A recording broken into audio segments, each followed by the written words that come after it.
Ito ang Our Lady of Guadalupe Church na matatagpuan sa Municipality of Valladolid, Negros Occidental.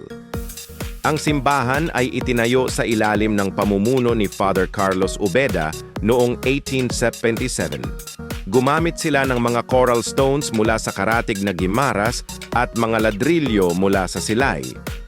Bagaman hindi natapos ang buong estruktura bago sumiklab ang Rebolusyong Pilipino noong 1897, may mga tala na nagsasabing natapos ang simbahan at kumbento bago ang taong iyon.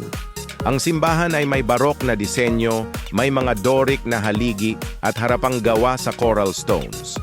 Ang altar ay may 3 hakbang na dais at may imahe ng Crucifixo, Nuestra Señora de Guadalupe at San Juan Diego. Sa paglipas ng panahon, ang simbahan ay sumailalim sa iba't ibang renovasyon, kabilang ang pagbabago ng altar at pagdagdag ng meditation chapel.